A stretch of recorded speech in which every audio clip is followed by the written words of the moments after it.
Rajan D Visakan வணக்கம் மற்றும் நன்றிகள் பல.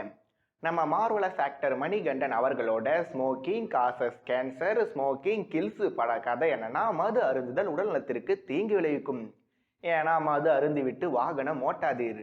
அது எப்பனா போதைப் பொருள் உபயோகிப்பது சட்டப்படி குற்றமாகும். இது எல்லாத்துக்கும் என்ன காரணம்னு யோசிச்சா, பெண்கள் நாட்டின் கண்கள். பெண்கள் தங்களுக்காக வாழ்கிறார்களா அல்லது பிறரை வாழ வைக்கிறார்களா? ஒவ்வொரு ஆணோட வெற்றிக்கு பின்னாடியும் ஒரு பெண் கண்டிப்பா இருப்பாங்க. பெண்கள் முன்னேற்றமே நாட்டின் முன்னேற்றம்னு இந்த லவ்வர் படத்துல இல்லாத நல்ல எலமெண்ட்ஸே இல்ல.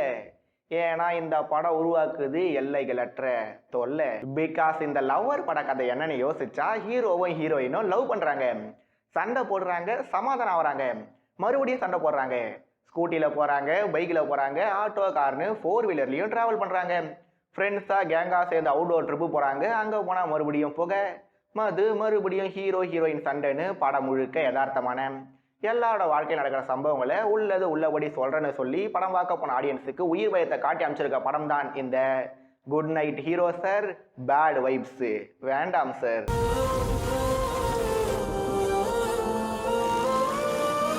லவ் ஏகேஏ காதல்னு சொன்னா ஒவ்வொருத்தருக்கு ஒவ்வொரு படம் ஞாபகம் வரலாம். ரோஜா கூட்டம் ஒரு காதல் படம், 7G ரெயின்போ காலனி ஒரு காதல் படம், நீதானே எந்தன் பொன் வசந்தம் ஒரு காதல் படம், பியார் பிரேமா காதலும் கூட ஒரு வகையில காதல் படம் தான். மௌனராகம், ஏகேஏ ராஜாராணி, ஏகேஏ ஜோவும் கூட ஒரு வகையில காதல் படங்கள்னு வச்சுக்கலாம். அந்த வகையில இந்த லவ்வர் ஒரு காதல் படம், யதார்த்தத்துக்கு ரொம்பவே நெருக்கத்துல வந்திருக்க காதல் படம். ஏன்னா இந்த படத்துல இருக்க மோஸ்ட் ஆஃப் த கேரக்டர்ஸை நாம எல்லாரும் நம்மளோட ரியல் லைஃப்ல நேரடியாவோ இல்ல மறைமுகமாவோ ஃபேஸ் பண்ணியிருப்போம். ஏன்னா காதல் அது மோதல், மறுபடியும் காதல், மீண்டும் மோதல்ன்றது மனுஷ வாழ்க்கையில தவிர்க்க முடியாத விஷயங்கள் தான். சண்டை போடாத காதலர்களா கணவன் மனைவியே இந்த உலகத்துல இல்லதான். சரக்கு உள்ள போன பிறகு சண்டை வரலன்னா சரக்குக்கு என்ன மரியாதைன்னு இந்த படத்துக்கு என்னால பாசிட்டிவா ரிவ்யூ பண்ண முடியும். பட் இந்த மூவி டீம் இந்த லவ்வர் படம் மூலமா வாட் தே ட்ரைங் டு கன்வேன்னு யோசிச்சா, அவங்களும் பல விஷயங்களை சட்டலா எக்ஸ்போஸ் பண்ண ட்ரை பண்ணியிருந்தாங்க. ஆனா அது எங்கேயுமே சக்சஸ்ஃபுல்லா ஒர்க் அவுட் ஆகல. ஏன்னா ஒரு படம்னு எடுத்துக்கிட்டா அந்த படத்துல ஏதோ ஒரு கேரக்டரோட நாம நம்மளை கனெக்ட் பண்ணிக்கணும். அப்படி இல்லைன்னா அந்த கேரக்டரை நினைச்சு சிம்பதைஸ் ஆகணும். அப்படிப்பட்ட ஒரு கேரக்டர் இந்த படத்துல இருந்தாங்களான்னா கண்டிப்பாவே இல்லை. ஏன்னா நம்ம மணிகண்டன் அவர்கள் திவ்யான்னு பாடம் முழுக்க சரக்கு போட்டுக்கிட்டு சிகரெட்டு புடிச்சுக்கிட்டே இருக்காரு. இப்படி இவர் இருக்கிறதால ஹீரோயின் மேல நமக்கு லைட்டா சாஃப்ட் கார்னர் உருவாக ஸ்டார்ட் ஆகும்போது அவங்களோட கேரக்டரையும் ஏதோ ஒரு வகையில டேமேஜ் பண்ணி நம்மளோட ஹார்ட் ஃபீலிங்ஸையும் டேமேஜ் பண்ணிடுறாங்க. அப்படி நெகட்டிவான முறையில மனதை வருத்தும் ஒரு படத்தின் மெயின் லீடா நம்ம மணிகண்டன் அவர்கள். மணிகண்டன் நல்லா நடிப்பாரு, ரொம்பவே யதார்த்தமா நடிப்பாரு, நம்மளோட பக்கத்து வீட்டு பையன் போல இருப்பாரு. இந்த படத்துல அப்படித்தான் இருக்காரு. பட் அவரோட இந்த கேரக்டர் என்ன சுத்தமாக இம்ப்ரெஸ் பண்ணல. So Manikandan sir, say no to smoking and drinking sir. Next நம்ம ஹீரோயின் மேடம் ஸ்ரீ கௌரி பிரியா.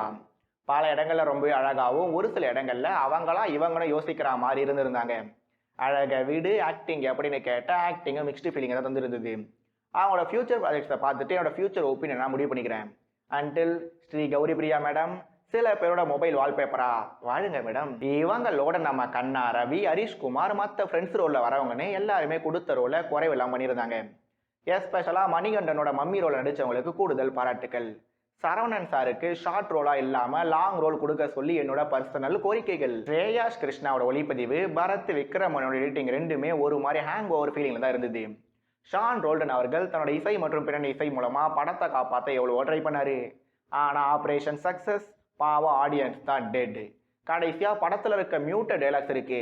ரோஜா தேடி பூமால ஆப்பல்ல ஆபாச வசனங்கள் எப்பவுமே படங்களுக்கு தேவையில்லை. இப்ப இந்த லவ்வர் படத்தோட பாசிட்டிவ்ஸ் மற்றும் நெகட்டிவ்ஸ் யோசிச்சா இந்த படத்துல சில சிறப்பான விஷயங்களும் பல வெறுப்பான விஷயங்கள் இருந்திருக்கும்.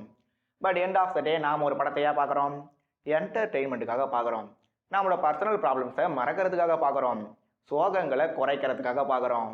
ஆனால் பார்க்க போன படமே பெரிய ப்ராப்ளமாகவும் மிகப்பெரிய சோகமாகவும் இருந்தால் நாம் என்ன பண்ண முடியும்? மேபி இந்த படம் ஒரு குரூப் ஆஃப் பீப்புளுக்கு டாப் டு பாட்டம் சாட்டிஸ்ஃபேக்ஷனை தந்திருக்கலாம், தங்களோட வாழ்க்கையை கூட பிரதிபலிச்சிருக்கலாம். பட் அந்த குரூப்பில் நான் ஒரு மெம்பர் கண்டிப்பாகவே இல்லை. பிகாஸ் மணிகண்டன் ஒரு காலேஜ் ஸ்டூடெண்ட், நல்ல வேலையா ஸ்கூல் ஸ்டூடெண்ட் இல்லை. Kanna Ravi in chocolate boy look ரொம்ப நல்லதாக இருந்தது. The room sharing of Kanna Ravi and Manikandan, also the interaction between Manikandan and Harish Kumar also good. But ஒட்டுமொத்த படமா இந்த லவ்வர் எப்படி இருக்குன்னு கேட்டா, நீங்களா லவ் பண்ணா என்ன, பண்ணலனா என்ன, கல்யாணம் நடந்தா என்ன, நடக்கலனா என்ன, கடைசியாக நீங்கள் சொந்த தொழில் தொடங்கினா எனக்கு என்ன, தோடங்காட்டி எனக்கு என்ன இருக்கிற இந்த லவ்வர் படத்தை நீங்கள் போய் பார்க்குறத விட நம்ம மணிகண்டன் அவர்களோட குட் நைட் படத்தை மீண்டும் ஒரு முறை ரீவாட்ச் பண்ணுங்க, மைண்டை ரெஃப்ரெஷ் ஆக்குங்க. மீண்டும் இன்னொரு வீடியோவில் சந்திக்கும் வரை இது ராடி ரிவ்யூ. நான் ராஜன் டிவிஜன். நன்றிகள் பல மற்றும் வணக்கம்.